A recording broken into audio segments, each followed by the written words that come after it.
वंदो गुरुपद कुंज कृपा सिंधु नर रूप हरि महामोह तम पुंज जासु बचन रवि करनि कर। सभी धर्म प्रेमी सज्जनों, माताओं एवं बहनों, सभी के चरण कमलों में श्रद्धा भक्ति सिद्ध प्रणाम अर्पित। मेरा मुझ में कुछ नहीं, जो कुछ है सब तोर, तेरा तुझको सोपत क्या लागत है मोर। हम लोग यत्र तत्र से संत महापुरुषों की वचनों को सुनते ही आए हैं। अपने अपने विचार को देकर जीवन की कल्याण के लिए सभी अपने जीवन को न्यौछावर किए हैं। कोई घर छोड़कर, कोई बैराग होकर अपने आग में तपा करके हम लोगों को सुंदर बनाने की काज करते ही रहे हैं, किंतु ऐसा नहीं होने पर मन व्याकुल भक्त का भी है तो गुरु परमात्मा जन का भी है। अजन्मा, अगोचर, सर्वव्यापक और व्यापकता के परे हैं, उसे ही सर्वेश्वर सर्वाधार मानना चाहिए। अजन्मा किसे कहते हैं? एक बात को नहीं जानने के ही कारण हम लोगों को न ओर मिल रहा है, नहीं तो छोर मिल रहा है। माँ आदि शक्ति न तो उनको पिता है, न तो माँ है, न तो कोई प्रमाण है, न तो कोई परिचय है। अजन्मा आदि शक्ति को माना जाता है अजन्मा। आगोचर ब्रह्मा विष्णु महेश उनके ही अंश का सृजन हार हैं। ब्रह्मा विष्णु महेश, और ब्रह्मा विष्णु महेश के द्वारा संसार की जो रचना हुआ है,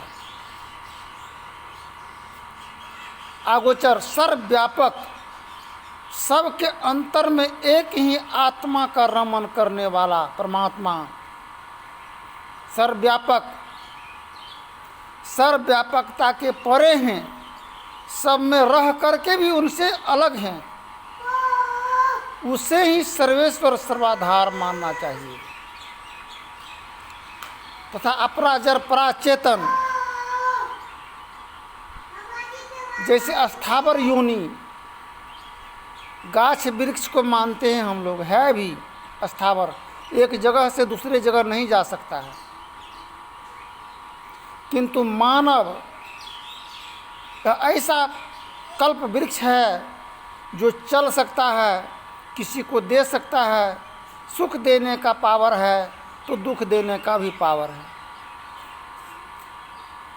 हम लोग आज आचरणहीन बने हुए हैं। इस आचरण का सुधार करने के लिए महापुरुषों की संगति की जरूरत है। दो लड़की जा रही थी, एक थी देखने में बदसूरत, लेकिन आचरण उनका उत्तम था, सुंदर था। एक खूब सुंदरी थी, वो भी जा रही थी, उसका आचरणहीन महिला थी वह। गुरु और चेला उसी होकर के जा रहा था, मास्टर और विद्यार्थी।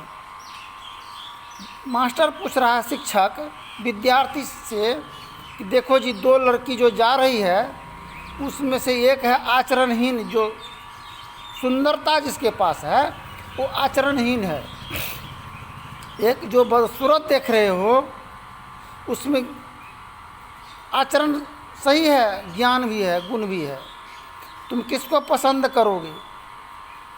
बोला मास्टर साहब, हम उसको पसंद करेंगे आचरणहीन को जिसके पास में सुंदरता है, हम जिसके पास में बदसूरत है उसको पसंद नहीं करते हैं। बोला क्यों? बोला ये सुंदरता एक कुदरती करिश्मा, कुदरत का देन है, ईश्वर का वरदान है। इसके अंदर में आचरणहीनता जो है, इसको बदला जा सकता है ज्ञान के द्वारा। इसलिए गुरु महाराज कहे हैं, ज्ञान ध्यान विधि जग उपकारी, बिंदु ध्यान विधि ध्यान विधि, सर्व सर जग में प्रचारी, धनी ऋषि संतन धन बुद्धि, शंकर रामानंद धनधारी, धन है साव संत कबीर जी, धनी नानक गुरु महिमा भारी। गोस्वामी श्री तुलसीदास जी, तुलसी साहबती पुकारी, दादू सुंदर सूर सपर रवि, जग जीवन पलटू भय हारी। सतगुरु देवी अरोजे भय हैं, होंगे सब चरण सिरधारी। बोला जो बदसूरत है उसमें ज्ञान है, गुण है, लेकिन उसको सूरत को बदला नहीं जा सकता है। इसलिए आज हम लोगों के जीवन में इतना सुंदर बड़े भाग मानुष तन पावा, सुर दुर्लभ सब ग्रंथ ही गावा।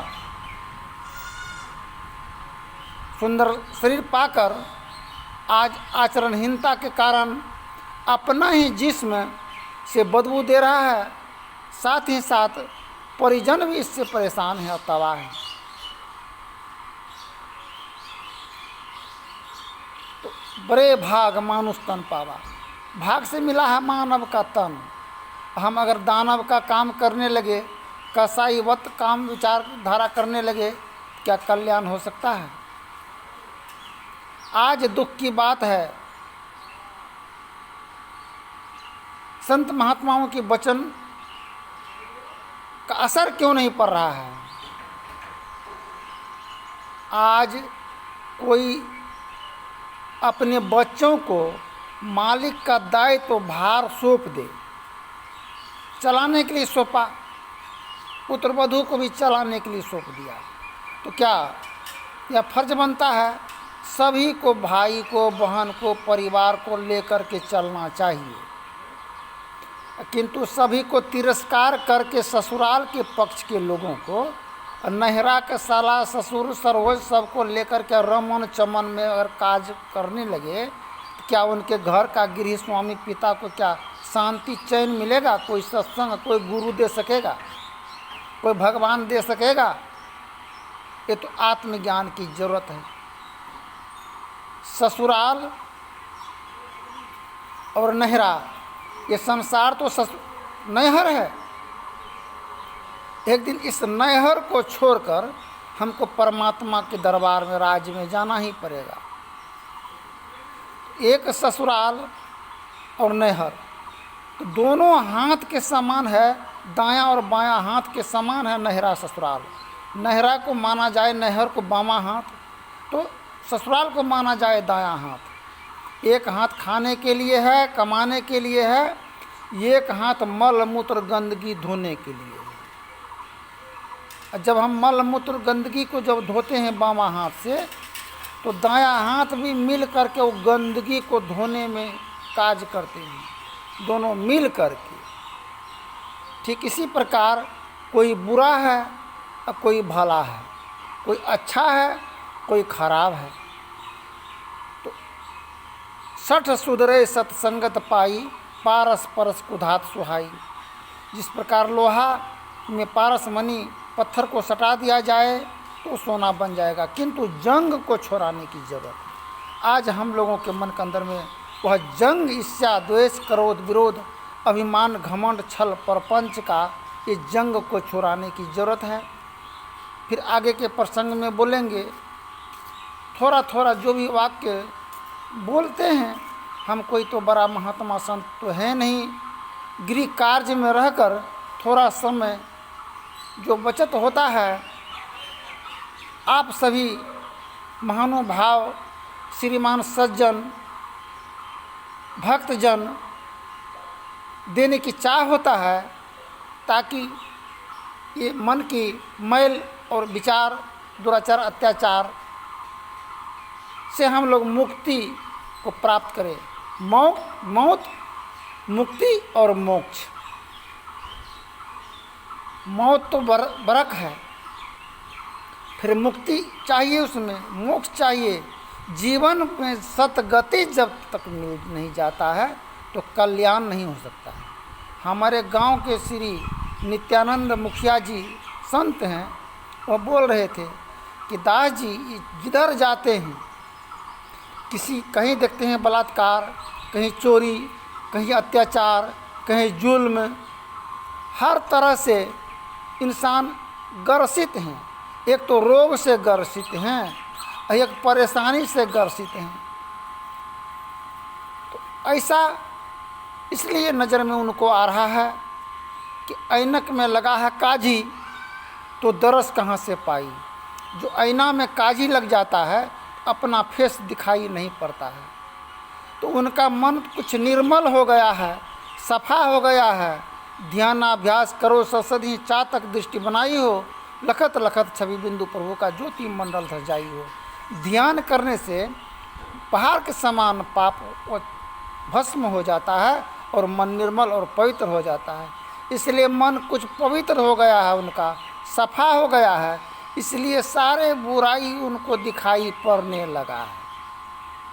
अगर आज हम लोगों को मन अगर सभी का सफाई हो जाए तो क्या किसी के पास में कोई बुराई, कोई द्वेष, कोई कलेश, कोई विघ्न रहेगा? इसलिए गुरु महाराज कहे हैं सब नाम रूप के पार में। हम लोग तो एक सभी आत्मा सभी एक हैं। ईश्वरांश जीव अविनाशी, चेतन अमल सहज सुख राशि। फिर आगे की प्रसंग में बोलेंगे। धन्यवाद। जय हिंद, जय भारत।